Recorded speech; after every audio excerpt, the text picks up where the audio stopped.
चलिए दोस्तों, आज के एपिसोड की शुरुआत करते हैं। उम्मीद है कि आपको शादी एक इश्क शुरत की कहानी पसंद आ रही होगी।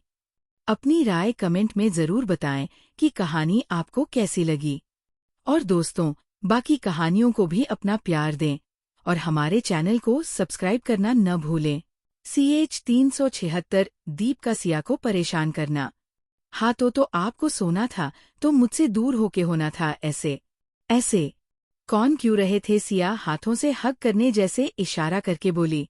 दीप जो सिया के पास बैठा, उसे सिया का इशारा कुछ समझ नहीं आया तो वो कंफ्यूज्ड होके उसकी नकल करते हुए बोला, ऐसे कैसे सो रहा था? ओह, मतलब आप मेरे पास सो रहे थे और बैसे सो रहे थे। सिया फिर बोली, बैसे सो रहा था? ओह, कैसे सो रहा था? साफ साफ बताओगी? दीप इस बार थोड़े नाराज स्वर में बोला। दीप के साफ साफ पूछने पर सिया अपनी नजरें झुका लेती है। अब वो उसे क्या कहे कि वो उसके ऊपर सो रहा था। बताओगी? ये ऐसे ही सुबह सुबह चिल्लाने का डोरा वोरा पड़ता है। दीप वापस बोला। 11। दीप की बात सुन सिया उसे अपनी आंखें छोटी करके घूरते हुए मन में बोली, अब क्या ये मुझे सच में पागल समझ रहे हैं जो मैं सुबह सुबह चिल्लाऊंगी? बोलो। ओह, दीप उसे घूरते हुए वापस पूछता है।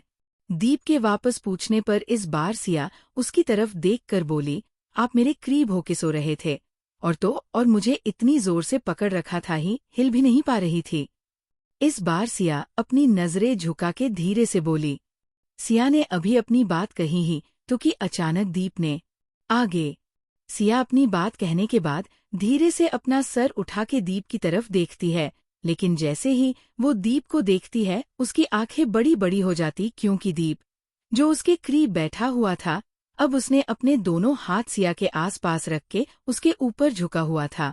दीप को अचानक अपनी तरफ झुकते देख सिया पीछे होने को हुई, लेकिन वो पीछे होती भी कहा क्योंकि पीछे वो बेड के हेडबोर्ड से टिक गई और दीप को अपने ऊपर झुकता देख सिया बेड में अंदर घुसती जा रही थी। वही दीप सिया के ऊपर झुकते हुए उसे बिल्कुल अपने नीचे दबा लेता है। तो क्या हुआ अगर मैं तुम्हें पकड़ के सो रहा था तो? क्या मैं तुम्हें पकड़ के सो नहीं सकता? दीप सिया के ऊपर झुक के बोला। दीप की बात सुन के सिया अपनी नजरें उठा के दीप को देखती है, जो उसके ऊपर झुका बिल्कुल उसके करीब अपना चेहरा किए था। दीप को एक नजर देख सिया अपना चेहरा दूसरी तरफ फेर लेती है और धीरे से बोली, आप मुझे पकड़ के सो सकते हो, लेकिन उस तरह नहीं सो सकते। उस तरह से मतलब मैं किस तरह से सो रहा था बताओ मुझे? जहाँ तक मुझे याद है मैं कल रात सिर्फ तुम्हें हग करके सोया था, उस पे सुबह तुम इतना क्यों चिल्लाई? दीप बोला। उस तरह से मतलब जब एक पति और पत्नी एक दूसरे के नजदीक जाते हैं, उस तरह से। सिया दीप से नजर चुरा के बोली। नजदीक पति पत्नी? मैं कुछ समझ नहीं, साफ साफ बताओ। दीप वापस बोला। दीप के वापस पूछने पर सिया छोटी सी शकल बना लेती है और दीप की तरफ देखकर बोली, मैं भला आपको साफ साफ कैसे बताऊं, मुझे शर्म आती है। सिया को इतनी क्यूटनेस के साथ अपनी बात कहते देख दीप के होठों पर प्यारी सी स्माइल आ गई और वो सिया के ऊपर अपना थोड़ा वजन छोड़ते हुए अपनी दोनों टहनियों पर खुद को टीका लेता है और अपना हाथ आगे बढ़ा के सिया के चेहरे पर आ रहे बालों की लटों को अपने हाथ से मदद से पीछे करते हुए धीरे मगर प्यार से बोला, अच्छा मैं ऐसे कैसे तुम्हारे साथ सो रहा था कि तुम्हें मुझे बताने में भी शर्म आ रही है? ओह, अचानक दीप को अपने और करीब आते देख सिया अपना चेहरा पिलो में पीछे दबाने लगी और दीप से नजरें चुराते हुए वो अपना चेहरा दूसरी तरफ फेर लेती है। सिया के ऐसे चेहरा फेरने पर दीप वापस मुस्कुराया और अपने हाथ की एक उंगली से उसका चेहरा अपनी तरफ मोड़ते हुए उसके चेहरे की तरफ अपना चेहरा झुकाते हुए बोला, बोलो सिया मैं किस तरह तुम्हारे करीब सो रहा था? दीप की इतनी सेंसुअल चुआ और बात सुन सिया के शरीर में एक सरसरी सी दौड़ गई और वो अपनी मासूम से शकल और प्यारी सी आंखों में ढेर सारी मासूमियत लिए दीप की नजरों से जा मिली। आज दीप की नजरें कुछ अलग थी। ये वो आंखें नहीं थी जो उसे हमेशा गुस्सा में घूरती थी। आज दीप की आंखों में उसे एक अलग ही एहसास दिख रहे थे, जिन्हें देखते हुए सिया का दिल अचानक बहुत जोर धड़कने लगा। सिया टेल मी, मैंने कुछ पूछा तुमसे सिया के कुछ ना बोलने पर दीप अपनी थोड़ी भारी आवाज में बोला। दीप के वापस पूछने पर सिया का ध्यान दीप की आंखों हट के उस पे गया जो अपने सवाल का जवाब चाहता था। वो आप किसी छोटे बच्चे की तरह मुझे गले लगा के सो रहे थे। ये सब बोलते हुए सिया का चेहरा एकदम लाल पड़ने लगा। वही सिया की बात सुनके दीप के होठों की स्माइल खिल गई और वो कुछ पल सिया के चेहरे को देखते हैं मुस्कुराया और फिर धीरे से झुक के अपना चेहरा एक बार फिर सिया के सीने में छुपा लेता है और अपने हाथों को उसकी कमर पर कसते हुए बोला ऐसे दीप के वापस अपना चेहरा अपने सीने में छिपाने पर सिया तो मानो जड़ हो गई।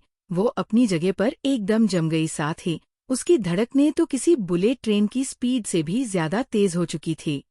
वही दीप उसे सिया के इस तरह करीब जाने एक अलग ही एहसास हो रहा था, जिसे फील करते हुए दीप अपनी आंखें बंद किए अब सिया के सीने में अपना चेहरा छुपाए जा रहा था।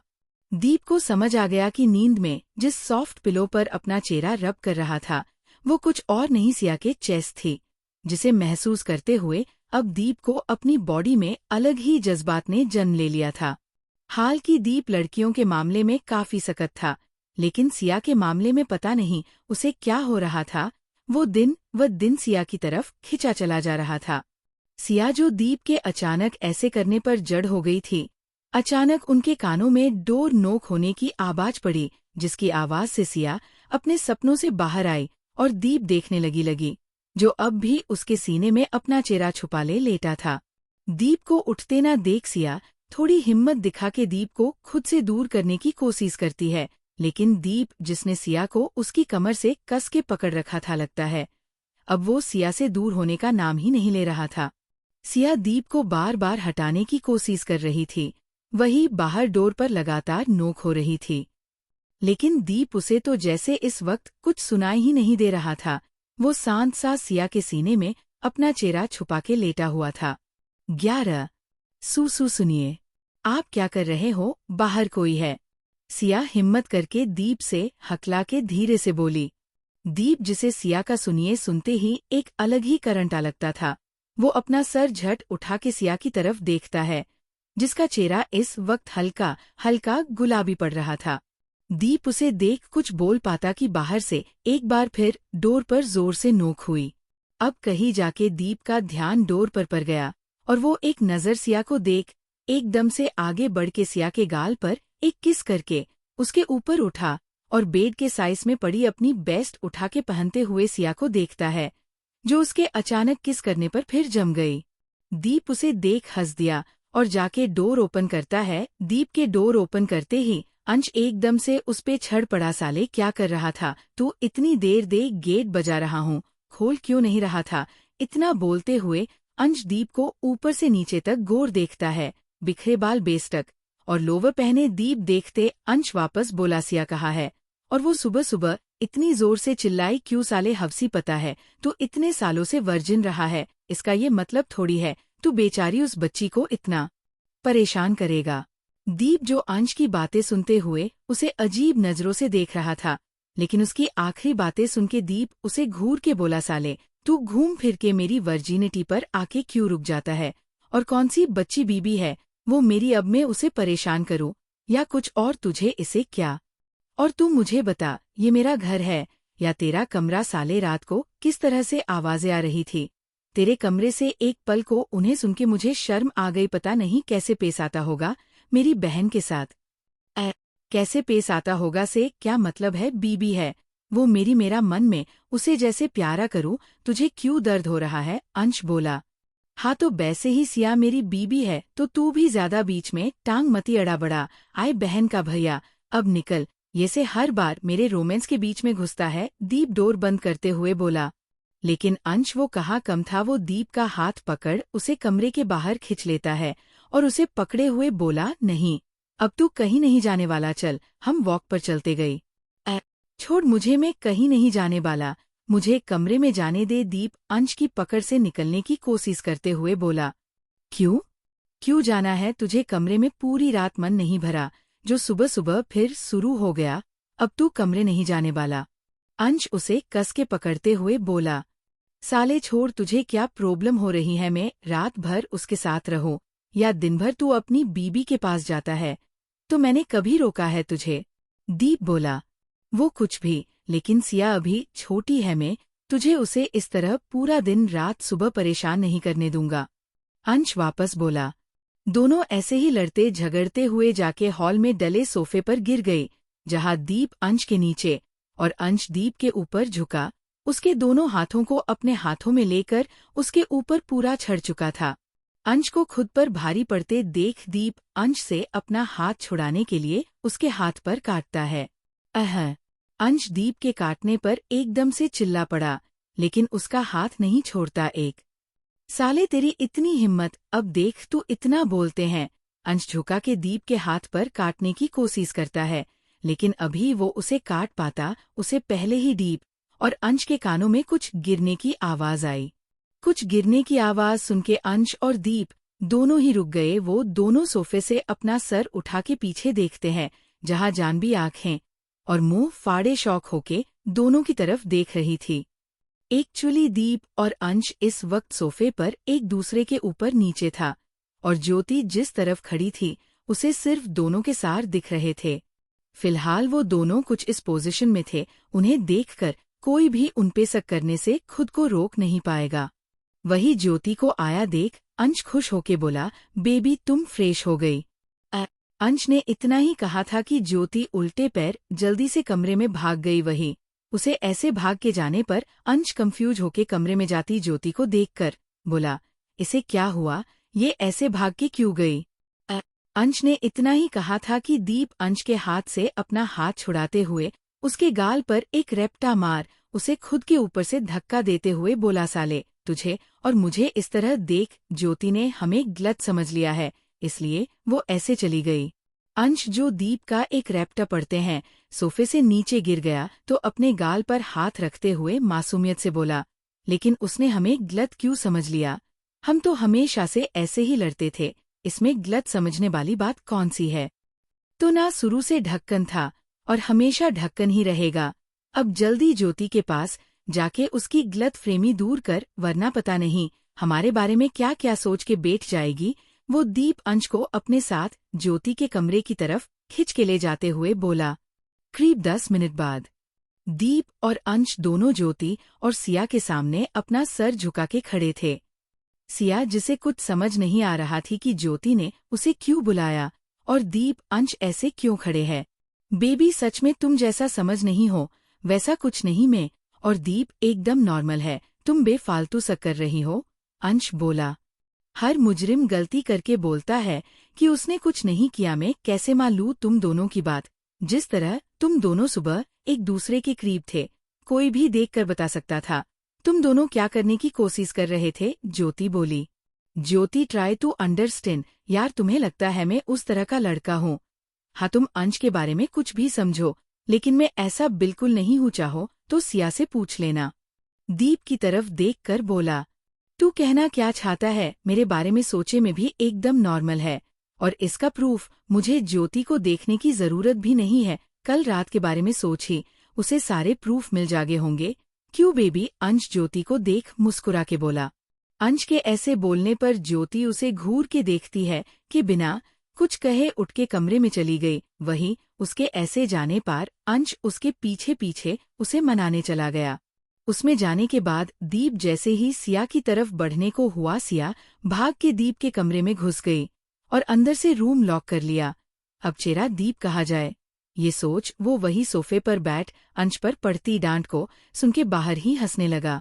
CH 377, मुझे दूध पिला देना। हर मुजरिम गलती करके बोलता है कि उसने कुछ नहीं किया, मैं कैसे मान लूं तुम दोनों की बात? जिस तरह तुम दोनों सुबह एक दूसरे के करीब थे, कोई भी देखकर बता सकता था तुम दोनों क्या करने की कोशिश कर रहे थे। ज्योति बोली। ज्योति, ट्राई टू अंडरस्टैंड यार, तुम्हें लगता है मैं उस तरह का लड़का हूँ? हाँ, तुम अंश के बारे में कुछ भी समझो, लेकिन मैं ऐसा बिल्कुल नहीं हूँ, चाहो तो सिया से पूछ लेना। दीप की तरफ देखकर बोला, तू कहना क्या चाहता है? मेरे बारे में सोचे में भी एकदम नॉर्मल है, और इसका प्रूफ मुझे ज्योति को देखने की जरूरत भी नहीं है। कल रात के बारे में सोच ही उसे सारे प्रूफ मिल जागे होंगे। क्यों बेबी? अंश ज्योति को देख मुस्कुरा के बोला। अंश के ऐसे बोलने पर ज्योति उसे घूर के देखती है कि बिना कुछ कहे उठ के कमरे में चली गई। वहीं उसके ऐसे जाने पर अंश उसके पीछे पीछे उसे मनाने चला गया। उसमें जाने के बाद दीप जैसे ही सिया की तरफ बढ़ने को हुआ, सिया भाग के दीप के कमरे में घुस गई और अंदर से रूम लॉक कर लिया। अब चेहरा दीप कहा जाए, ये सोच वो वही सोफे पर बैठ अंश पर पड़ती डांट को सुन के बाहर ही हंसने लगा। आगे ज्योति और अंश अब घर वापस जा चुके। दीप ने ज्योति को सब समझा दिया था कि वो दोनों बस ऐसे ही लड़ रहे थे और उसे थोड़ी सी गलतफहमी हो गई, वरना वो दोनों एकदम नॉर्मल है। उन दोनों के जान के बाद दीप भी ऑफिस के लिए निकल गया और सिया घर पर अपने कामों में बिजी हो गई। दूसरी तरफ कपूर हाउस में रूही आज वापस गई थी, लेकिन इस वक्त रोहन ऑफिस गया था, इसलिए उसके लिए आज रूही एक सरप्राइज थी। रूही घर वापस आके दादी और श्रेया से मिली थी और दादी अपने रेहान को लेकर उसे लाड करने लगी। रूही के आते ही श्रेया ने अधीर की चुगली पुराण खोल दिया कि आजकल अधीर उस पे बिल्कुल ध्यान नहीं देता वगैरह वगैरह। वही रूही उसे बीच बीच में रोहन के बारे में कोई बात करती, जिसपे श्रेया छिड़ के उसे आंख दिखा देती कि वो अपनी परेशान उसे बता रही है और वो अलग ही पंचायत किए जा रही है। आज का दिन दोनों ने ऐसे ही बिताया। रात हुई और सभी का घर वापस आने का टाइम हो गया। रोज की तरह आज भी श्रेया को लगा कि अधीर घर वापस नहीं आने वाला, इसलिए वो दादी के पास बैठ के चीकू को खाना खिला रही थी। वही आज रोहन भी अभी तक नहीं आया था। रूही भी रेहान को खाना खिला रही थी। तभी सभी के कानों में गाड़ी रुकने की आवाज पड़ी। गाड़ी की आवाज सुन के श्रेया समझ गई कि रोहन वापस आ गया है। वही रूही के चेहरे पर गाड़ी की आवाज सुन के मुस्कान आ गई। थोड़ी देर में रोहन और अधीर दोनों एक साथ कुछ डिस्कस करते हुए अंदर आए के आते ही दोनों की नजर अपनी अपनी बीबियों पे चली गई। जहां रूही को देख रोहन की बोहे उठ गई, वही अधीर को देख श्रेया की बोहे तंग गई। कुछ सेकंड रूही और अधीर को घूरने के बाद रोहन और श्रेया अपनी अपनी नजरें दोनों फेर लेते हैं। उनके ऐसे नजरें फेरने पर जहां रूहों का चेहरा उतर गया, वही अधीर के चेहरे पर कोई एक्सप्रेशन नहीं थे। वो शांत सा खड़ा श्रेया को देखता रहा। थोड़ी देर श्रेया को देखने के बड़ा अधीर फ्रेश होने ऊपर चला गया।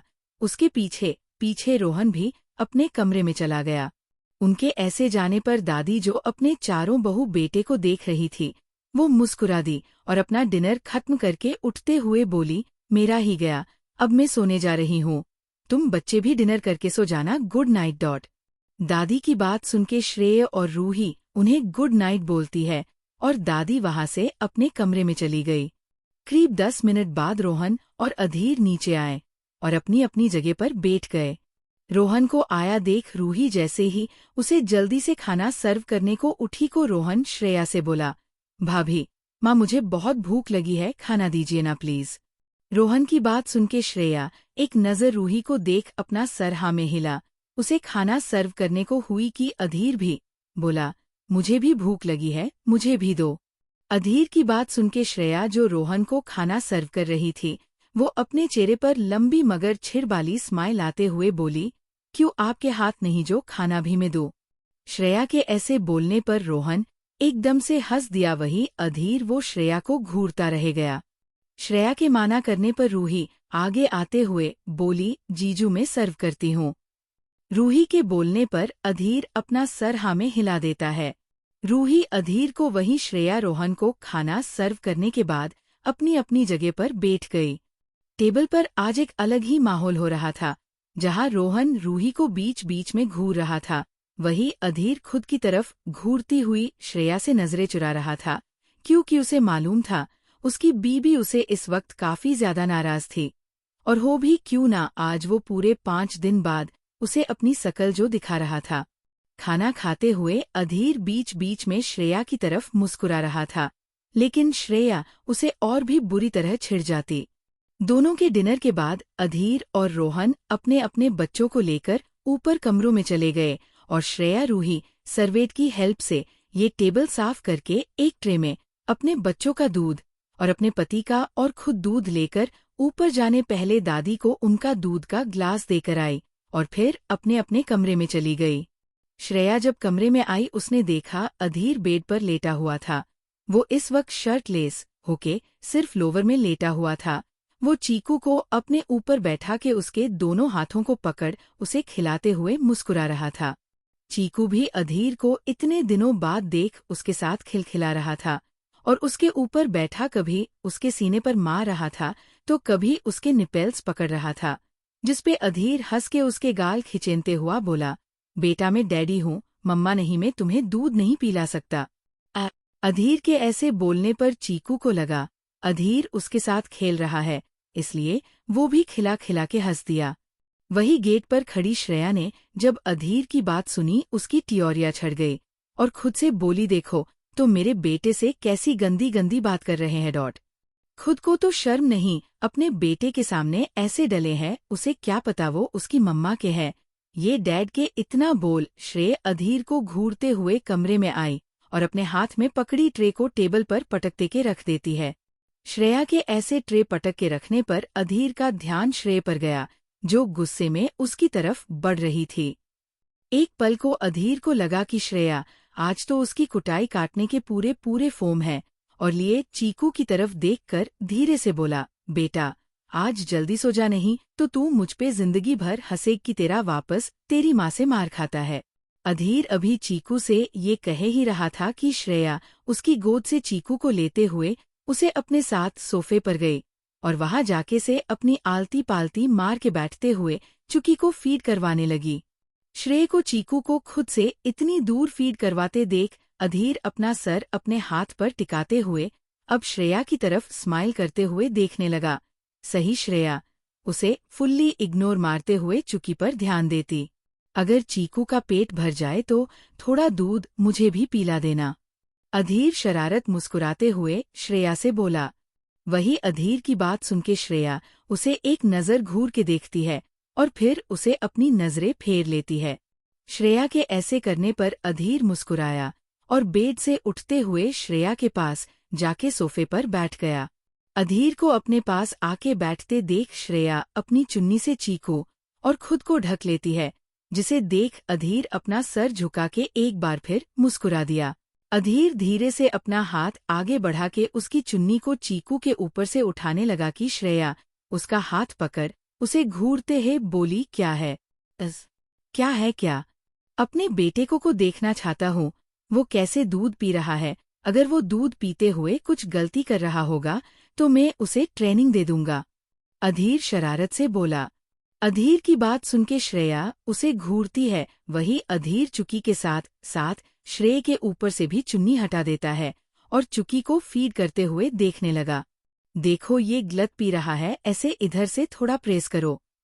इतना बोलते हुए अधीर अपना हाथ आगे बढ़ा के श्रेया को टच करते हुए साइड से प्रेस कर देता है। अधीर के अचानक ऐसे करने पर श्रेया एकदम से चिढ़ गई और अधीर के हाथ को जल्दी से हटा के अपने हाथ से खुद के सीने को सहलाते हुए उसे घूर के देखती है। वही अधीर उसके ऐसे घूरने पर मुस्कुरा देता है। अब अधीर बार बार श्रेया के पास बैठा उसे किसी न किसी बहाने छू रहा था, जिसपे श्रेया और अब चीकू भी इसे घूरने लगा था। आखिर उसके डैडी बार बार बीच में उंगली करते हुए उसे उससे दूध को जो नहीं पीने दे रहा था। क्या है, आपको क्यों परेशान कर रहे हो? उसे हटिए, उसे सोने दिए। अधीर के वापस चुकी के मुंह निप्पल निकालने पर श्रेया गुस्से और छिड़ के साथ बोली। उसे खुद के कपड़े ठीक किए और चुकी की आंखों पर हाथ रख उसे थपकी देते हुए सुलाने लगा, लेकिन अधीर वो कहाँ मानने वाला था। वो श्रेया का एक हाथ पकड़ के बार बार अपने होठों के करीब ले जाते हुए उसके हाथ को चूमता तो कभी उसके हाथ को अपने सीने पर चलाते हुए शरारत से मुस्कुरा देता। वही श्रेया उसके ऐसे करने पर उसे खा जाने वाली नजरों घूर के देखती, लेकिन अधीर को उसे कहाँ फर्क पड़ने वाला था। थोड़ी देर में जब चीकू सो गया, अधीर उसे श्रेया की गोद उठा के क्रिडेल में सुला के उसे अच्छे ब्लैंकेट में कवर कर देता। वो चीकू को सुलाने के बाद जैसे ही श्रेया की तरफ पलटा, लेकिन वहां तो श्रेया थी ही नहीं। श्रेया के ऐसे जाने पर अधीर का मुंह बन गया और वो जाके अब सोफे पर बैठ अपना फोन चेक करने लगा। थोड़ी देर में श्रेया क्लोसेट से अपने कपड़े बदल के बाहर आई और बाहर आते ही उसकी नज़र अधीर पर पड़ी जो फ़ोन में बिजी था। अधीर को एक नज़र देख श्रेया उस पे ध्यान दिए बगैर बेड की तरफ बढ़ने लगी कि अधीर उसे रोकते हुए बोला, बेबी जरा इधर आना। अधीर के बुलाने पर उसे मना कर देती है, लेकिन अधीर उसे अपनी कसम देकर अपने पास सोफे पर बुला लेता है। अधीर के अपनी कसम देकर बुलाने पर श्रेया मुंह बना के उसके पास जाके सोफे पर बैठ गई कि अधीर अपना फोन साइड रख टेबल पर रखा, अपना लैपटॉप खोलते हुए श्रेया को एकदम खुद के करीब खिंच के बोला, देखो तुम्हें एक चीज दिखाओ। इतना बोलते हुए अधीर लैपटॉप पर एक वीडियो प्ले कर देता है। अधीर की बात मान के श्रेया भी अब ध्यान से उसके लैपटॉप में देखने लगी। उसे लगा कि अधीर उसे कुछ दिखाना चाहता है, लेकिन जैसे ही उसने वो वीडियो देखी वो घूर के अधीर को देखती है, जो अपने चेहरे पर ढेर सारी शरारत लेकर उसे देख रहा था। श्रेया अधीर को घूर के सोफे से उठने लगी कि अधीर उसकी कमर पर अपनी पकड़ बना के खुद की गोद में बैठा लेता और आगे बढ़ के उसके होठों पर किस करते हुए बोला, क्या हुआ, कहाँ जा रही हो, पूरा तो देखो। अधीर की बात सुनके श्रेया उसे घूरती है और उसके सीने पर मारते हुए बोली, आप सच में बहुत बेशर्म होते जा रहे हो। ऐसी वीडियो अपनी बीबी को कौन दिखाता है, छोड़िए मुझे। अरे अब ऐसी वीडियो अपनी बीबी को दिखाने में कैसी शर्म है, जिस बीबी के साथ ये सब कर सकता हूँ, लेकिन उसके साथ ये देखने में मुझे शर्म आगेगी, क्या जोक है यार। अधीर श्रेया के होठों पर वापस किस करते शरारत से बोला, मैं बोल रही। अच्छा बाद में पहले इसे देखो। इतना बोलते हुए अधीर श्रेया के चेहरा लैपटॉप की तरफ करते हुए बोला। अधीर के लैपटॉप की तरफ चेहरा करने पर श्रेया का चेहरा एक बार फिर लाल पड़ने लगा और वो अधीर की गोद उठने की कोशिश करती है, लेकिन अधीर तो उसे अपनी बाहों में कस के बैठा था, जिस वजह से श्रेया उसकी गोद से उठ नहीं पा रही थी। सामने लैपटॉप पर एक एडल्ट फिल्म चल रही थी, जिसे देखते हुए अधीर के हाथ अब श्रेया की बॉडी पर थिरकने लगे था, लेकिन श्रेया वो बार बार अधीर के हाथों को अपनी बॉडी से हटा देती। लेकिन अधीर कहाँ मानने वाला था। उसके हाथ श्रेया के सूट के अंदर जाते हुए उसकी कमर पर अपनी पकड़ बनने लगे, साथ ही उसके होठों श्रेया की गर्दन पर चलने लगे। श्रेया वो काफी देर तक अधीर को खुद से दूर करने की कोशिश करती है, लेकिन उस सेंसुअल मूवी को देखते हुए उसे उसकी बॉडी भी रिएक्ट कर रही थी और उसे अधीर का खुद को टच करना काफी अच्छा फील दे रहा था। काफी देर तक मूवी देखते हुए अधीर के हाथ श्रेया की बॉडी के हर एक पार्ट को छूते हुए उसके गले में अपने हाथ चलाने लगा। वही श्रेया अपनी आंखें बंद किए अधीर की क्रिसेस को महसूस कर रही थी। अधीर श्रेया को किस करते अपने एक हाथ को आगे बढ़ा के लैपटॉप को बंद कर देता है और उसे को वैसे ही अपनी गोद में उठा के बेड की तरफ बढ़ाने लगा। श्रेया जो अधीर से नाराज होके बैठी थी, फिलहाल उसने अपनी नाराजगी साइड में रख दी और अधीर के जाल में फंस गई। CH 378 रोमांस ही रोमांस। सामने लैपटॉप पर एक एडल्ट फिल्म चल रही थी, जिसे देखते हुए श्रेया के हाथ अब श्रेया की बॉडी पर थिरकने लगे था, लेकिन श्रेया वो बार बार अधीर के हाथों को अपनी बॉडी से हटा देती। लेकिन अधीर कहाँ मानने वाला था। उसके हाथ श्रेया के सूट के अंदर जाते हुए उसकी कमर पर अपनी पकड़ बनने लगे, साथ ही उसके होठों श्रेया की गर्दन पर चलने लगे। श्रेया वो काफी देर तक अधीर को खुद से दूर करने की कोशिश करती है, लेकिन उस सेंसुअल मूवी को देखते हुए उसे उसकी बॉडी भी रिएक्ट कर रही थी और उसे अधीर का खुद को टच करना काफी अच्छा फील दे रहा था।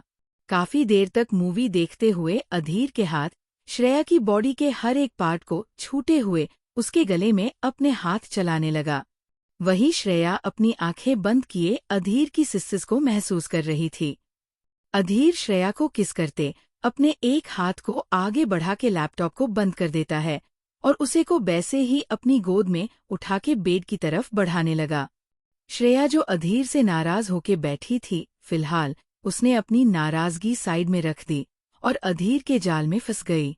आगे अधीर श्रेया को अपनी गोद में उठा के उसे अपनी इंटेंस नजरों से देख रहा था। वही श्रेया भी अब तक काफी बहक चुकी थी और उसने अपने दोनों हाथ उसके गले में लपेट दिया और वो किसी बच्चे की तरह उसकी गोद में उसे अपनी इंटेंस नजरों से देखे जा रही थी। अधीर श्रेया को बेड पर लाके लेटा देता है और खुद सीधा खड़ा होके अपने लोवर को निकाल बेड पर आ गया।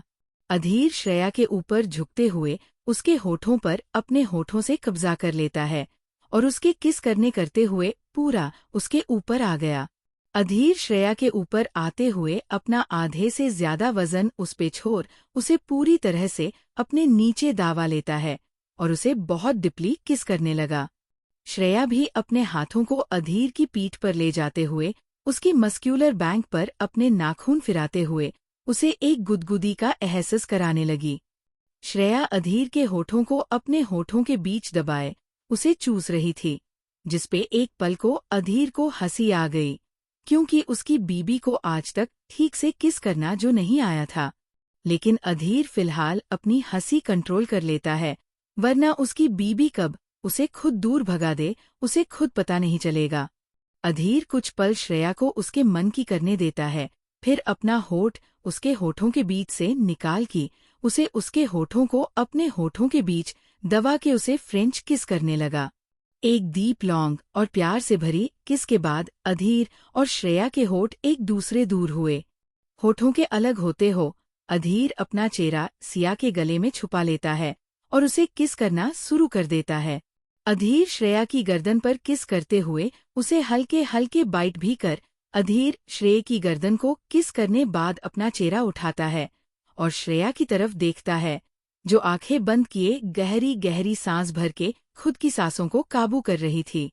अधीर श्रेया को एक नजर देख उसके ऊपर से थोड़ा नीचे खिसका और उसका सूट पकड़ के उसकी बॉडी से अलग कर देता और उसके साथ उसके बाकी कपड़े भी और अपने भी। ये सब करते हुए अधीर के हाथ बड़ी तेजी से काम करते थे, जिसे देख श्रेया हंस दी। श्रेय को एकदम से हंसते देख अधीर अपने और उसके ऊपर ब्लैंकेट डालते हुए उसके होठों पर किस करके बोला, क्या हुआ, हंस क्यों रही हो? अधीर के ऐसे पूछने पर श्रेय उसके गले में अपनी बाहों का हार डालते हुए हंस के बोली, में इसलिए हंस रही हूँ कि मर्द के हाथ वैसे किसी काम के लिए नहीं चलते, लेकिन जब ये सब करने की बारी आती है तो ऐसे हाथ चलते हैं कि पूछो मत।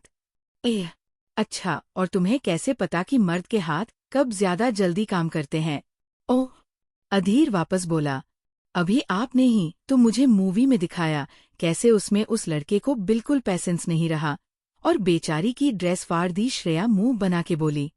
श्रेया की बात सुन के अधीर हंस दिया और उसके होठों पर वापस किस करते हुए बोला, बेबी वो सब स्क्रिप्टेड रहता है, इसलिए वो ऐसा करते हैं, वरना उस मूवी की तरह कोई लड़का लकड़ी की ड्रेस फाड़ दे तो वो लकड़ी उस लड़के को ना फाड़ देगी। अधीर की ऐसी बात सुनके श्रेया भी खिलखिला के हंस दी। दोनों हंस रहे थे कि अधीर गौर से श्रेया के चेहरे को देखने लगा। वाकई उसकी बेबी बहुत सीधी रही, उसके प्यार के जाल में वो हाल फंस जाती थी। अभी अधीर श्रेया को देख ही रहा था कि श्रेया उसे अपनी तरफ इस तरह देखता पाके आंखों से पूछती है, जैसे क्या हुआ, ऐसे क्यों देख रहे हो? श्रेया की बात समझ अधीर नामे सर हिलाते हुए मुस्कुराया दिया और झुका के उसके होठों पर प्यार से चूम लेता है। थोड़ी देर को किसिंग के बाद अधीर ड्रॉर से एक प्रोटेक्शन का पैकेट निकालता है और उसे श्रेया की तरफ बढ़ा के प्लीज बोलता है। अधीर की बात समझ श्रेया पहले उसे मना करती है, लेकिन अधीर वो कहाँ मानने वाला था। वो श्रेया के हाथों में जबरदस्ती उसे पकड़ा देता है और बेचारी श्रेया मुंह बना के प्रोटेक्शन के पैकेट को ओपन करती है। श्रेया उसे अधीर की पहने में हेल्प करती है और अधीर एक बार फिर उसे किस करता है और इसी के साथ श्रेया के नाखून अधीर की पीठ में गड़ गए। थोड़ी देर में उन दोनों के कमरे से श्रेया और अधीर की धीमे धीरे सिसकने की आवाज उस कमरे में गूंजने लगी। अगर अलग अंश के कमरे में आज रोहन एक अलग ही रूप में रूही को देखने को मिल रहा था। रोहन सोफे पर बैठा अपनी फाइल देख रहा था, वही रूही बेड पर रेहान को अपनी गोद में लेटा के सुलाने की कोशिश कर रही थी, लेकिन रेहान था वो सोने को ही तैयार नहीं था। वो अपने मुंह में उंगली दे प्यारी प्यारी आवाजें निकाल रहा था, लेकिन सो नहीं रहा था। वही रूही बार बार उसकी आंखों पर अपना हाथ रख उसे थपकी देकर सुलाने की कोशिश कर रही थी, लेकिन रेहान वो कहाँ सोने को राजी था। सो जा मेरे लाल, तू सोएगा तब कहीं जाके तेरे इस बाप को तेरी मम्मा मना पाएगी, वरना ऐसे ही सारी रात पढ़ाकू फाइलें पढ़ता रहेगा। रूही रेहान से धीरे से बोली। रेहान अपनी मम्मा को खुद से बात करते देख हंसने लगा, जिसपे रूही उसे आंख दिखाती है, लेकिन रेहान था तो रोहन का ही बेटा, वो कहा रूही की सुनने वाला था। वही रूही अब रेहान को जैसे तैसे करके सुलाने की पूरी कोशिश करती है। करीब 1 घंटा रेहान के साथ माथा पच्ची करने के बाद रेहान कहीं जाके सोया। रूही उसे उठा के क्रिडल में सुला के एक नज़र रोहन को देखती है, जो अब भी फाइलें देखने में बिजी रही। उसे देखने के बाद रूही क्लोसेट में चली गई। वही सोफे पर अपने काम में बिजी दिखा रहा रोहन, जिसकी नजरें बार बार तब से रूही पर जा रही थी। रूही को क्लोसेट में जाते देख वो भी अपनी फाइल बंद करके सोफे पर पसर के बैठ गया। 11 करीब 10 मिनट बाद क्लोसेट का डोर ओपन हुआ और रूही क्लोसेट से बाहर आई। रूही के क्लोसेट से बाहर आते ही रोहन को एक अगर ही महक आई, जिसे स्मेल करते हुए वो अपना सर घुमा के क्लोसेट की तरफ देखता है, तो एक पल को उसकी नजरें क्लोसेट पर ठहर जाती है, क्योंकि क्लोसेट से निकलती रूही ने इस वक्त एक मिडनाइट नाइटी पहनी हुई थी, जो उसकी थाइस तक आ रही थी। वो नाइट बहुत ही रिवेल थी, उसका काम बॉडी को छुपाने का कम दिखाने का ज्यादा लग रहा था। रूही ने ये नाइटी जानबूझ के पहनी थी, क्योंकि उसे मालूम था उसका पति उसे चाहे कितना भी गुस्सा हो जाए, लेकिन उसे इस रूप में देखकर उसकी सारी नाराजगी एक तरफ धरी रह जाएगी। और हो भी कुछ ऐसा ही रहा था। रूही को देख रोहन का दिल 100 की स्पीड से धड़कने लगा। वही रूही एक नज़र रोहन को देख धीरे धीरे चल के ड्रेसिंग टेबल के पास जाके बॉडी लोशन उठा लेती है और उसे बहुत ही साइडेक्टिव में अपनी बॉडी पर अप्लाई करने लगी। रोहन, जिसकी नजरें एक टक रूही पर टिकी हुई थी, वो रूही को देखते हुए अपना सलाइवा गटकता है और उसे अपनी लस्टफुल नजरों से घूरे जा रहा था। रूही वो अपनी अपनी चोर नजरों से रोहन को देख रही थी। उसे खुद की तरफ इस तरह देखता पाके वो मुस्कुराई और बॉडी लोशन लगाने के बाद रूही अपने होठों पर लिप बाम लगा के अपने बालों को खुला छोड़ देती है। रूही खुद को पूरी तरह से मिरर में देख अब पीछे घूमी और अपने होठों पर एक प्यारी कातिल स्माइल बिखरे वो अब रोहन की तरफ बढ़ी। वो धीरे धीरे चल के रोहन के करीब गई और एकदम उसे चिपके सोफे पर बैठ के उसकी लेब पर अपना एक हाथ रख देती है। रोहन वो रूही को देखने में बिजी था, उसे पता ही नहीं चला कि रूही कब उसके करीब आके बैठ गई। उसे होश जा आया जब रूही ने अपना हाथ उसकी लेब पर रखा। रूही का हाथ अपनी लेब पर महसूस करके रोहन एक नज़र रूही को देखता है, फिर उसका हाथ अपनी लेब से हटाते हुए उसे थोड़ा दूर खिसक गया और उसे मुंह फेर लेता है। रोहन के ऐसे करने पर रूही बेचारी शकल बना लेती है। वो भी रोहन के करीब खिसक के उसकी बाह पर अपने दोनों हाथ लपेट के उसके कंधे पर अपना सर टीका, माफी मांगते हुए बोली, बेबी सॉरी ना, मैं तुम्हें बताइए बगैर गई, लेकिन मैं क्या करती, तुम मुझे जाने ही नहीं देते। अगर मैं तुमसे पूछती तो इसलिए चली गई, आगे पक्का कभी ऐसा नहीं करूंगी, और वैसे भी तुम्हारे बगैर में वहाँ दिल भी नहीं लगा। रूही को खुद से इस तरह माफी मांगते देख रोहन अपना चेहरा फेर के मुस्कुराया, लेकिन रूही को अपना एटीट्यूड दिखाते हुए वो उसकी बाहों से अपना हाथ निकालते हुए कुछ नहीं बोला, उल्टा उठ के वो बेड की तरफ बढ़ गया। रोहन के खुद को ऐसे इग्नोर मारने पर रूही तो आंखें फाड़े उसे देखने लगी, क्योंकि उसे रोहन की आदत मालूम थी। रोहन उसके इतना बोलते ही नॉर्मल मान जाया करता है, लेकिन आज तो रोहन का उसे एक अलग ही साइड देखने को मिल रही थी। रूही भी जल्दी से भाग के रोहन के पीछे गई और उसे पीछे से अपनी बाहों में भर के उसकी पीठ पर अपना चेहरा टीका के रूही बच्चों की तरह बोली, बेबी सॉरी ना, आगे नहीं होगी ऐसे गलती, प्लीज माफ कर दी। रूही को इस तरह खुद से माफी मांगते देख रोहन को बड़ा मजा आ रहा था, क्योंकि हमेशा वो रूही से माफी मांगता था और रूही उसे घास नहीं डालती थी। आज वो रूही को घास नहीं डाल रहा था। रोहन रूही की हालत पे हंस रहा तब, लेकिन रूही को पता नहीं चलने दे रहा था। रोहन वापस रूही के हाथों को अपनी कमर से हटा के जाके बेड पर अपनी जगह लेट गया और खुद को ब्लैंकेट से कबार कर लेता है।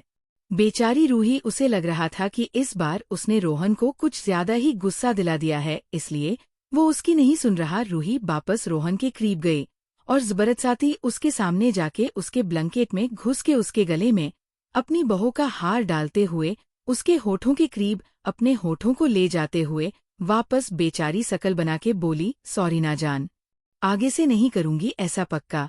रोहन रूही के इस तरह खुद के सामने लेटते देख रोहन फिर अपना चेहरा दूसरी तरफ फेरने को हुआ, लेकिन इस बार रूही उसे मौका दिए बगैर उसके होठों पर अपने होठों को रख उसके होठों को अपनी ग्राफ्ट में ले लेती है। रूही के इस सडन एक्शन के लिए रोहन रेडी नहीं था। वो अपनी आंखें फाड़े रूही को देखने लगा, जो उसके होठों को चूमे जा रही थी।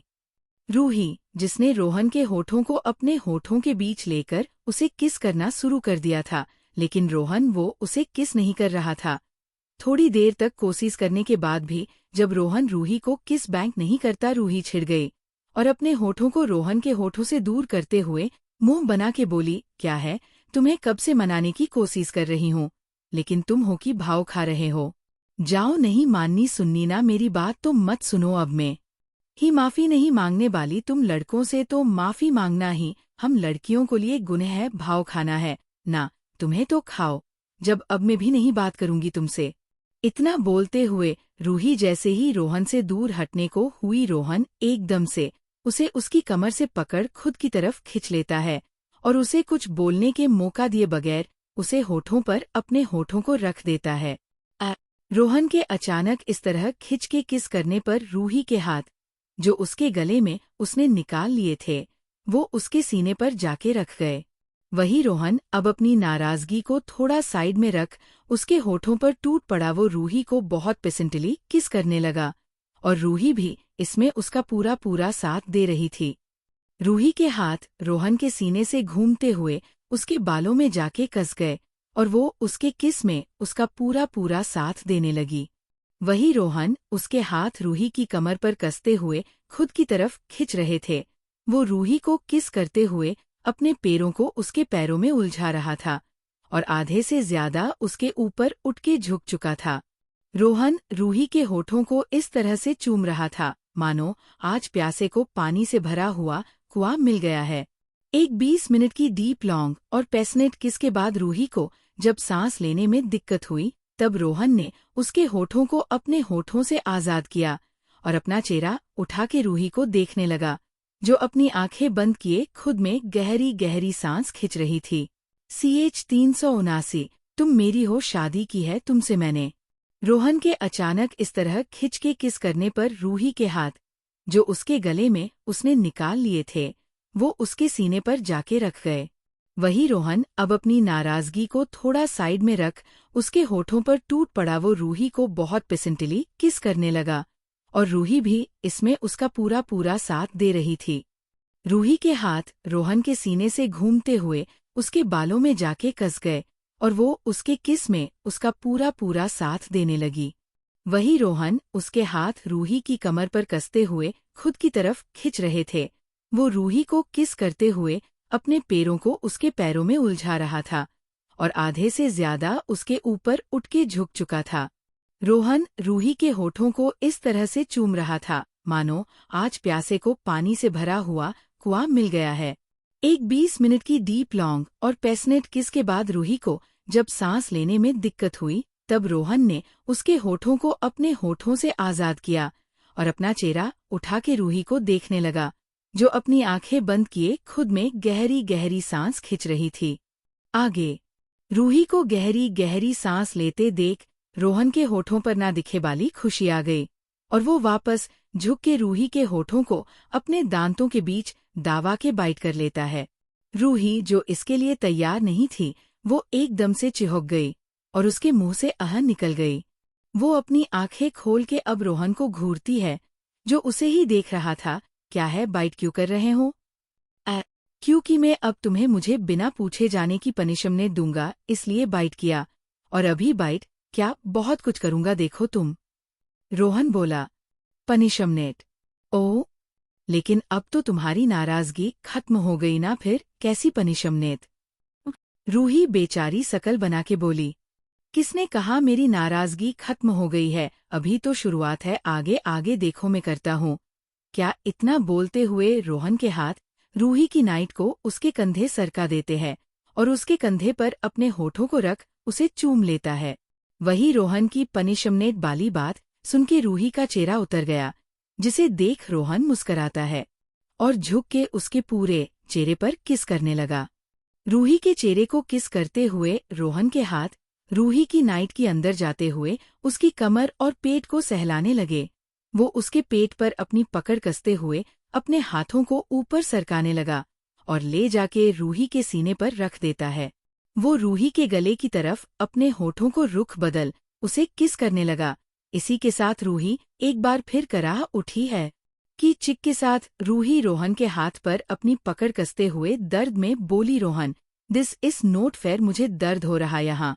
11 तुम्हारे जाने के बाद जो रोज रात को मुझे दर्द होता था, उसका क्या तुम्हें याद करते हुए कितना परेशान होना पड़ा है?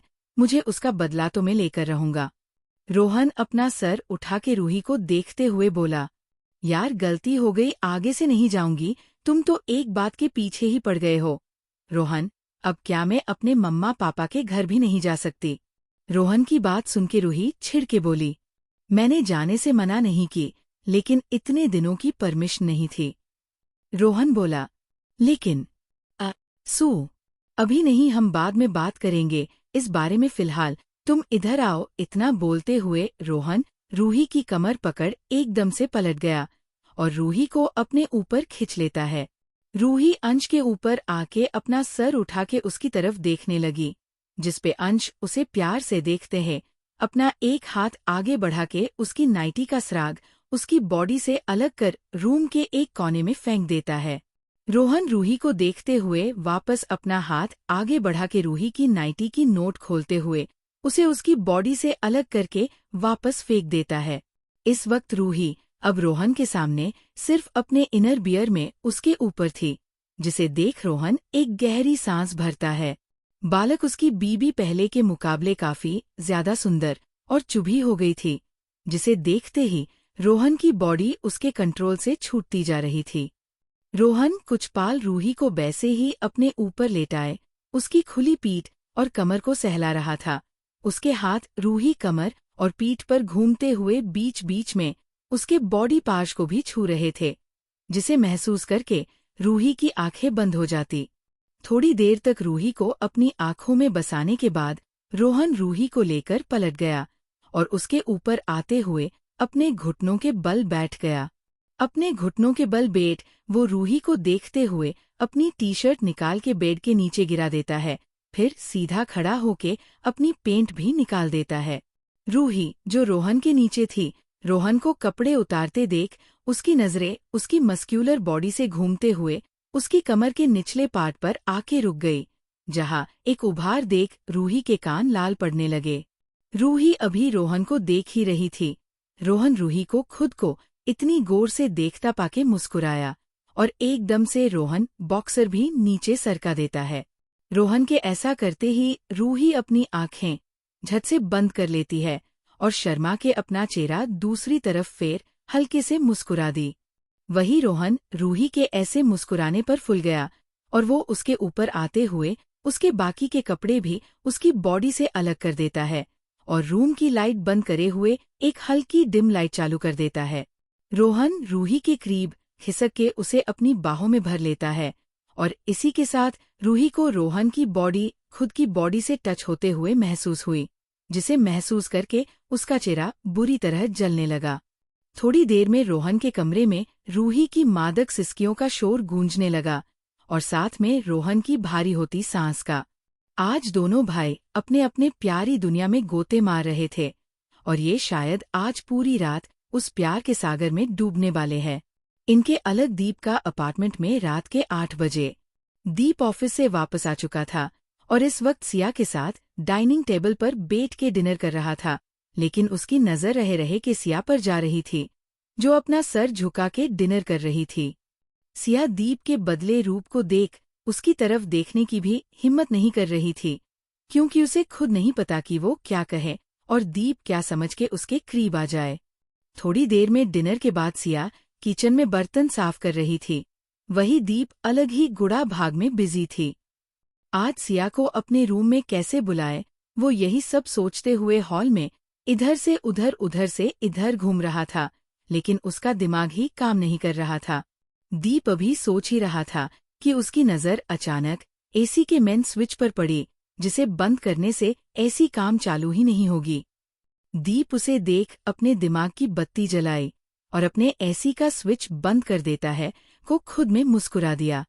थोड़ी देर में सिया बर्तन साफ करके दीप के एक ग्लास दूध गर्म करके दे रही है। दीप उसे देख मुस्कुराता है और उसके हाथ से दूध का ग्लास लेकर इसे खत्म करके सिया को गुड नाइट बोल अपने कमरे में चला गया। दीप को इतनी शांति जाते देख सिया को हजम नहीं हुआ, लेकिन फिर भी उसे इग्नोर मारते हुए वो भी अपने कमरे में चली गई। रात के करीब 10 बजे सिया के कमरे पर दीप नॉक करता है और अंदर से सिया थोड़ी देर में गेट खोलती है। आप सिया दीप को देख चौंक के बोली। दीप जो सिया के गेट खुलते ही उसे देखने लगा था, बेबी पिंक कलर का नाइट सूट पहने सिया क्या लग रही थी। वो इस वक्त लगता है सो के जागी थी, जिस वजह से उसके चेहरे पर दुनिया भर की मासूमियत थी, जिसे देख दीप का दिल तो उसे अपने सीने लगा के उसे प्यार से चूमने को हुआ, लेकिन बेचारा अपने दिल की ना सुन के दिमाग की सुनता है, जो उसे फिलहाल शांत रहने को बोल रहा था। कहाँ खो गए आप इस वक्त ये क्या कर रहे हो? दीप को कहीं खोया देख सिया वापस बोली। सिया के वापस पूछने पर दीप अपनी ख्याली दुनिया से बाहर आते हुए जल्दी से बोला, हाँ वो लगता है मेरे कमरे का ऐसी खराब हो गया है, चालू नहीं हो रहा। इफ यू डोंट माइंड में आज तुम्हारे साथ सो जाओ। दीप अपने चेहरे पर ढेर सारी सराफ्त लाके बोला। दीप के ऐसे बोलने पर पहले सिया उसे एक नज़र देखती है। दीप आज भी कल रात की तरह शर्टलेस था और उसने आज लोवर के बजाय नेकर पहनी हुई थी। सिया कुछ पल उसे देखती है, फिर उसे अपनी नज़रें हटा के बोली, पहले आप पूरे कपड़े पहन के आइए। कपड़े पहन के आइए? पहने तो है मैंने कपड़े, दीप खुद को देखते हुए बोला। कहाँ पहने हैं आधे अधूरे कपड़े, जाके पूरे पहन के आइए, सिया वापस बोली। सिया के वापस ऐसे बोलने पर दीप की आंखें छोटी हो गई और वो उसे घूरते हुए बोला, तुम ज्यादा नहीं बोल रही, अगर भूल गई तो याद दिला दूं, ये भी मेरा कमरा है और खास करके तुम भी मेरी हो, शादी की है मैंने तुमसे, तो अब ये बात बात पर मुझे कपड़े पहनने के लिए मत टोका करो। अब हटो, मुझे अंदर आने दो, बहुत नींद आ रही है, दीप बोला। दीप के अचानक बदले तेवर देख सिया झट से गेट से एक तरफ हट गई और दीप उसे एक नज़र घूर के कमरे में आ गया। उसे पूरे कमरे में एक नज़र दौड़ाई तो कमरा सिया ने एकदम साफ सुथरा रखा था। दीप पूरे कमरे को एक नज़र देख जाके बेड पर लेट गया और सिया के लिए थोड़ी सी जगह छोड़ दी। असल में सिया के कमरे का बेड दीप के कमरे के बेड से थोड़ा छोटा था। दीप को बेड पर लेटते देख सिया चुपचाप डोर पर ही खड़ी रही, जिसे देख दीप वापस बोला, सोना नहीं है? ओह। दीप के ऐसे पूछने पर सिया धीरे से हाँ में सर हिला देती है। तो डोर बंद करो, लाइट करके यहाँ आके सो जाओ, दीप वापस बोला। दीप के ऐसे बोलने पर सिया अब किसी अच्छे बच्चे की तरह डोर बंद कर देती है और लाइट भी बंद करके अब बेड के पास आई और उस थोड़ी सी जगह को देख एक गहरी सांस भरते हुए खुद को उस थोड़ी सी जगह में एडजस्ट करने की कोशिश करती है। सिया अभी खुद को उस थोड़ी सी जगह में फिट करने की कोशिश कर रही थी कि दीप अपना हाथ आगे बढ़ा के उसे उसकी कमर से पकड़ खुद की तरफ खींच लेता है। दीप के अचानक खींचने पर सिया जाके सीधी दीप से सट गई और वो अपना सर थोड़ा आग घुमा के दीप को देखने लगी। दीप जो उसकी तरफ करवट लेकर लेटा था, सिया के अपनी तरफ चेहरा घुमाने पर सिया का चेहरा दीप के चेहरे एकदम करीब आ गया। दोनों एक होठों इस वक्त इतने करीब थे कि अगर दोनों में से कोई एक भी थोड़ा सा आगे होता तो दोनों के होठ आपस में टच हो जाते। दीप सिया को अपनी तरफ खिंच के अब उसकी आंखों में देखने लगा, जो उसे ही देख रही थी। दोनों की सांसें एक दूसरे को अपने छेड़े पर महसूस हो रही थी। इसके महसूस करते हुए दोनों को अपनी अपनी बॉडीज में अलग ही एहसास हो रहे थे। दीप जो अपना सर अपने एक हाथ पर टीका के सिया के चेहरे के देखे जा रहा था, उसकी नजरें सिया की नजरों हट के उसके होठों पर जाके अटक गई। सिया के छोटे पिंक चुभी लिप्स, जिन्हें देख अचानक दीप को अपना गला सूखता हुआ महसूस होने लगा। दीप एक टक सिया के होठों को देखते हुआ अपना गला तार करता है और अपनी भारी होती सांसों को महसूस करके वो धीमे धीमे सांस लेने लगा। वही सिया का हाल भी कुछ कुछ दीप जैसे ही हो रहा था। सिया अभी जिस एज पर थी, उस एज पर अपने अपोजिट पार्टनर के लिए अट्रैक्शन होना नॉर्मल सी बात थी। फिर दीप जैसे handsome, good looking, caring personality के लिए किसी लकड़ी के दिल में कब तक फीलिंग नहीं आएंगी। सिया जो दीप को देख रही थी, उसकी नजरें भी ना कहते हुए भी दीप के चेहरे से हट के उसके होठों पर अटक गई, जो बार बार अपनी टंग अपने लिप्स को लीक कर रहा था। दीप को इस तरह देख सिया का दिल जोरों से शोर मचाने लगा और उसकी सांसें भी भारी होने लगी और वो धीमे धीमे सांस भरने लगी, जिस वजह से उसका भरवा हुआ सीना बार ऊपर नीचे हो रहा था। सिया इस दीप के करीब एकदम सीधी लेटी थी, जिस वजह से उसका उभरा हुआ सीने दीप के सामने था। दीप, जिसकी नजरें पहले ही सिया की होठों से हटने का नाम नहीं ले रही थी, सिया के बार बार गहरी सांस भरने पर उसका ध्यान सिया के होठों से हट के उसके सीने पर जाके अटक गया। दीप अपनी इंटेंस भरी नजरों से अब सिया की बॉडी को घूर रहा था।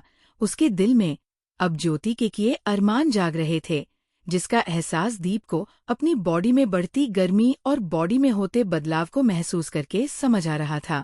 वही सिया जो दीप को ही देख रही थी, जब उसने देख कि दीप की नजरें उसके चेहरे पर ना होके कहीं और अटकी है, वो उसकी नजरों का पीछा करती है। सिया जैसे ही देखती है कि दीप की नजरें कहाँ है, उसका चेहरा बुरी तरह से लाल पड़ गया और वो शर्म के मारे बिना किसी झिझक के एकदम से पलट के सीने में अपना चेहरा छुपा लेती है। दीप, जो सिया को देखने में बिजी थी, सिया को अचानक ऐसे खुद के सीने से छुपते देख उसके होठों पर प्यारी सी स्माइल आ जाती है और वो CH 380 से दीप सिया की पहली बेबी किस। दीप, जिसकी नजरें पहले ही सिया की होठों से हटने का नाम नहीं ले रही थी, सिया के बार बार गहरी सांस भरने पर उसका ध्यान सिया के होठों से हट के उसके सीने पर जाके अटक गया। दीप अपनी इंटेंस भरी नजरों से अब सिया की बॉडी को घूर रहा था। उसके दिल में अब ज्योति के किए अरमान जाग रहे थे, जिसका एहसास दीप को अपनी बॉडी में बढ़ती गर्मी और बॉडी में होते बदलाव को महसूस करके समझ आ रहा था। वही सिया जो दीप को ही देख रही थी, जब उसने देख कि दीप की नजरें उसके चेहरे पर ना होके कहीं और अटकी है, वो उसकी नजरों का पीछा करती है। सिया जैसे ही देखती है कि दीप की नजरें कहाँ है, उसका चेहरा बुरी तरह से लाल पड़ गया और वो शर्म के मारे बिना किसी झिझक के एकदम से पलट के सीने में अपना चेहरा छुपा लेती है।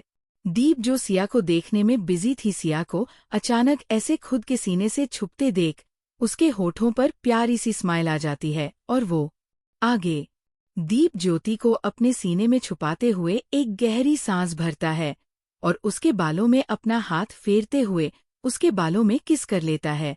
दीप के इस प्यार भरे एहसास को महसूस करके आज सिया के होठों पर भी एक छोटी सी मगर प्यारी स्माइल आ गई। दीप सिया को अपने सीने से लगाए आपने आगोश में भर लेता है और उसके बालों में हाथ फेरते हुए बोला, सिया। दीप के अपना नाम लेने पर सिया कुछ नहीं बोली और चुप रही। सिया के कुछ ना बोलने पर दीप कुछ पल चुप रहा, फिर उसे खुद से थोड़ा दूर करके उसके घेरे को देखने की कोशिश करता है, जो उसे दूर होते हैं सिया ने शर्म झुका लिया था।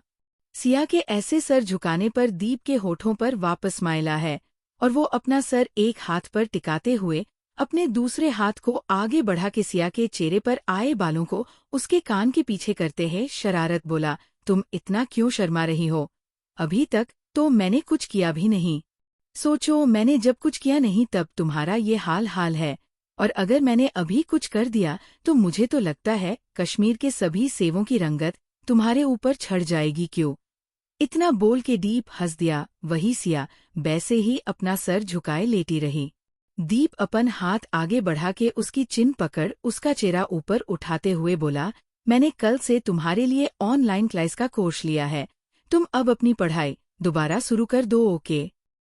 दीप का इतना बोलना भर था कि सिया की आंखों में चमक गई और वो जल्दी से अपना सर उठा के दीप की तरफ देखकर जैसे ही कुछ बोलने को हुई, दीप उसे बिना कुछ बोलने का मौका दिया बगैर एकदम से आगे बढ़ा और सिया के होठों पर अपने होठों को रख एक लाइट किस करके पीछे हट गया। बेचारी सिया, उसे तो समझ ही नहीं आया अचानक से दीप ने ये किया क्या। उसके होठ हल्के खुले थे, वो खुले रह गए और वो चौंक के बस दीप को देखती रह गई, जो अपने होठों पर प्यारी सी मुस्कान सजा के उसे ही देख रहा था। सिया दीप को खुद की तरफ मुस्कुराते देख अब उसके चेहरा एकदम लाल पड़ने लगा और वो दीप से अपनी नजरें चुरा के अपना सर झुका लेती है। ये किस भाले लाइट किस थी, लेकिन दीप और सिया के लिए ये किस शायद बहुत स्पेशल किस होगी, क्योंकि दोनों की जिंदगी की ही पहली किस जो थी। जहां सिया का पूरा चेहरा बुरी तरह से लाल पड़ने लगा था, तो वही दीप के होठों की स्माइल बड़ी होती जा रही थी। सिया। दीप शरारत भरी आवाज में सिया के नाम पुकारता है, लेकिन अब क्या सिया बेवकूफ थोड़ी थी जो उसकी तरफ वापस अपना सर उठा के देखती। पहले ही उसके पति ने उसे धोखा देकर उसे चुम्मा दे दिया, अब वापस थोड़ी वो उसे मौका देने वाली थी। सिया, मेरी तरफ देखो, दीप वापस बोला। दीप के वापस अपनी तरफ देखने की कहने पर सिया इस बार धीरे से ही ना में सर हिला देती है। क्यों, क्या हुआ? सिया के मना करने पर दीप वापस बोला। दीप के वापस ऐसे पूछने पर सिया फिर से ना में सर हिला देती है। तुम्हें मेरा किस करना अच्छा नहीं लगा? दीप वापस पूछता है। दीप के किस के बारे में पूछते पर सिया शांत रह गई। अब वो भला उसका क्या जवाब देगी? उसे तो यहाँ खुद समझ नहीं आ रहा था कि दीप ने अचानक जो उसे किस किया उसकी वजह से उसका चेहरा क्यों जल रहा था। थोड़ी देर तक सिया की तरफ से कोई जवाब न मिलने पर दीप मायूसी आवाज में बोला, ठीक, मैं समझ गया, तुम्हें मेरा किस करना अच्छा नहीं लगा, सॉरी, मैं आगे से ऐसा नहीं करूंगा। सिया जो अपनी सोच में खाई थी, दीप की मायूसी आवाज सुन के उसे ना जाने क्यों लेकिन बुरा फील हुआ। सिया कुछ पल वैसे ही अपना सर झुकाए चुप रही, फिर थोड़ी हिम्मत करके बोली, ऐसा ना नहीं है मुझे बुरा लगा हो तो फिर मुझे बात क्यों नहीं कर रही? सिया की बात सुन के दीप वापस बोला, वो आपने अचना अचानक किया तो मुझे शर्म आ रही थी। सिया वापस टूटे फूटे शब्दों में बोली। सिया की बात समझ दीप के होठों की स्माइल वापस आ गई और वो एक बार फिर उसकी कमर पर अपने हाथ कसते हुए बोला, अच्छा, तो तुम्हें बिना पूछे किस किया इसलिए तुझे बुरा लगा? ठीक है, आगे से जब भी मैं तुम्हें किस करूंगा तो मैं पहले तुमसे परमिशन मांगा करूंगा, ओके? दीप की ऐसे बात सुन के सिया अपनी आंखें कस के मिच लेती है। वो घबराहट में क्या बोल गई उसे अब समझ आया। वही सिया की हालत देख दीप को मजा आ रहा था। दीप अपने एक हाथ को आगे बढ़ा के सिया की कमर पर कस के उसके पैरों पर अपने एक पैर से कब्जा कर लेता है और वापस उसके चेहरे की तरफ देखते हुए बोला, कल से तुम लैपटॉप पर पढ़ाई किया करोगी, ठीक है? दीप की बात सुन के सिया फिर से हिम्मत करके अपना सर उठा के दीप की तरफ देखती है, लेकिन इस बार वो थोड़ा झिक के अपना सर उसकी तरफ घुमाती है कि दीप फिर से उसे किस ना कर ले। सिया दीप की तरफ देखने लगी, जो मुस्कुराते हुए उसे ही देख रहा था। पढ़ाई? सिया धीरे से बोली। हाँ, पढ़ाई। घर पे वैसे भी तुम सारा दिन खाली रहती हो, तो मैंने सोचा तुम्हारे खाली टाइम का थोड़ा सा यूज किया जाए, इसलिए मैंने एक ऑनलाइन कोर्स तुम्हारे लिए सिलेक्ट किया है जो तुम्हें तीनों सब्जेक्ट स्टार्टिंग से पढ़ाएगा, दीप वापस बोला। ऑनलाइन? ओ, सिया कंफ्यूज होके बोली। ऑनलाइन नहीं, ऑनलाइन, घर बैठे तुम्हें एक मेम पढ़ाएंगी, तुम्हें कहीं जाने की भी जरूरत नहीं है। दीप सिया को देख प्यार से बोला। ओ, तो आप मेरा ट्यूशन लगा रहे हो? सिया एकदम से बोली। ट्यूशन नहीं, ट्यूशन, दीप उसे करेक्ट करते हुए बोला। हाँ, तुम इसे ट्यूशन भी बोल सकती हो, लेकिन इसमें तुम्हारी टीचर लैपटॉप पर तुम्हें पढ़ाएगी, ना कि तुम्हारे सामने रह के, दीप बोला। दीप सिया की वापस अपनी तरफ कंफ्यूजन में देख उसे समझाने लगा कि ऑनलाइन उसे कैसे पढ़ेंगे, क्या करते हैं, कैसे पढ़ते हैं। दीप उसे सब डिटेल में बताने लगा। तभी दीप को फील हुआ कि उसके सीने पर सर टीका के लेटी सिया काफी देर से कुछ बोली नहीं। दीप अपना सर झुका के सिया की तरफ देखता है, जो उसके सीने पर अपना सर रखे उसकी बात सुनते सुनते ही सो चुकी थी। सिया को ऐसे सोते देख दीप के होठों पर प्यारी सी स्माइल आ गई और उसके सोते हुए मासूम चेहरे को गौर से देखने लगा। कुछ पल सिया के मासूम चेहरे को गौर से देखने के बाद दीप इसके चेहरे पर आ रहे बालों की लटों को उसके कान के पीछे करते हुए खुद से बोला, माय बेबी गर्ल। इतना सोचते हुए दीप सिया का गाल को हल्के से खींचते हुए मुस्कुरा दिया। वही दीप के ऐसे गाल खींचने पर सिया कुनमुनाए और अपना चेहरा पूरी तरह से दीप के सीने में छुपा लेती है। दीप भी उसकी कमर के चारों तरफ अपने हाथ लपेट के उसे खुद से बिल्कुल सटा लेता है और अपने पैरों एल्स उसके पैरों पर कब्जा करके प्यार उसके बालों पर चूमते हुए अपनी आंखें बंद करके सिया की करीबी महसूस करके खुद के अंदर उठते उस सुकून को महसूस करने लगा जो उसकी माँ के जाने बाद उसे कभी महसूस नहीं हुआ। इसी तरह ना जाने दीप की आंख कब लग गई और वो सिया को अपनी बाहों में भर के सो गया। दूसरी तरफ आहूजा हाउस में नेहा इस वक्त बेड पर बैठी अपनी फोन चला रही थी। वही राज सोफे पर बैठ के अपना लैपटॉप देख रहा था, लेकिन उसकी नजरें रहे के नेहा पर जा रही थी क्योंकि आज नेहा ने डार्क पिंक सिल्क नाइटी पहने ओपन हेयर करके बैठी नेहा राज के दिल की धड़कनें बढ़ा रही थी। लेकिन इस वक्त दोनों के बीच थोड़ा झगड़ा चल रहा था, जिसके चलते राज नेहा एक दूसरे गुस्सा था और बात नहीं कर रहे थे। लेकिन आज नेहा को इस तरह देखकर राज का दिल डोल रहा था। उसका मन नेहा के पास जाके उसे कस के हाथ करके चूमने और उसे प्यार करने को मचल रहा था, लेकिन बेचारा जा नहीं पा रहा था। थोड़ी देर तक नेहा को अपनी चोर नजरों से देखने के बाद राज ने अपना लैपटॉप बंद किया और उठ के बाथरूम में चला गया। नेहा, जिसने जानबूझ के ये सिल्क नाइटी पहनी थी जिसमें उसकी बॉडी उभर के दिख रही थी, राज को ऐसे उठ के जाते देख उसका मुंह बन गया और खुद से बोली, कितना एटीट्यूड दिखा रहा है। अगर एक बार सॉरी बोल देगा तो कौन सा ये छोटा हो जाएगा हो, भाड़ में जाए। अब मुझे भी बात नहीं करनी। इसे इतना बोलते हुए नेहा वापस अपना फोन चलाने लगी। वही राज जो बाथरूम में गया था, थोड़ी देर में वो बाहर आया और उसके आते ही नेहा उसे एक नजर देखने को उठाती है तो उसकी नजरें राज पर अटक गई। राज जो बाथरूम में गया था वो अपनी टी शर्ट उतार के बाहर आया था। राज की बॉडी पर टी शर्ट न होने की वजह से उसकी अच्छी खासी बॉडी अब नेहा के सामने थी। वही पहले जहां राज नेहा को चोर नजरों से देख रहा था, अब नेहा उसे घूरे जा रही थी। राज नेहा को खुद की तरफ इस तरह देखता पाके अपने होठों पर एक विनिक स्माइल लेकर आया, लेकिन उसकी ये खुशी ज्यादा देर नहीं टिकी क्योंकि नेहा ने उसे एक अजीब सा लुक देकर अपनी नजरें वापस फोन में गड़ा दी।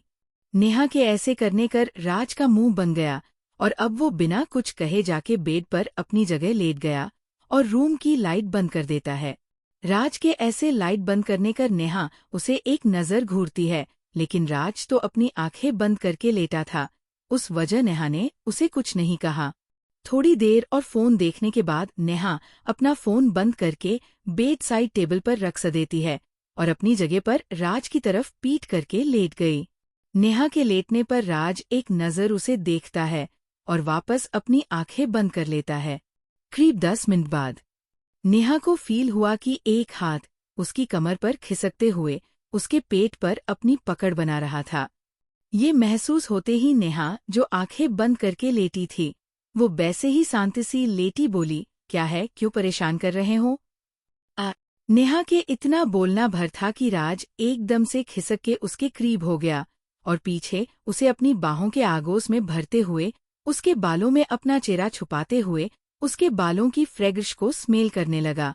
वही नेहा जो सिर्फ इस वक्त झूठ मूठ का गुस्सा दिखा रही थी, लेकिन उसे राज का ऐसे खुद के करीब आना अच्छा लग रहा था।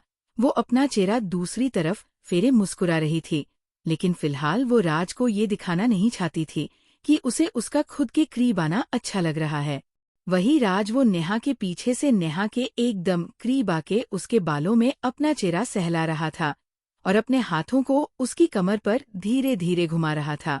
राज, क्या है, क्या कर रहे हो? नेहा वापस नाराज होने का नाटक करते हुए बोली, तुम्हें क्या लगता है मैं क्या करने की कोशिश कर रहा हूँ?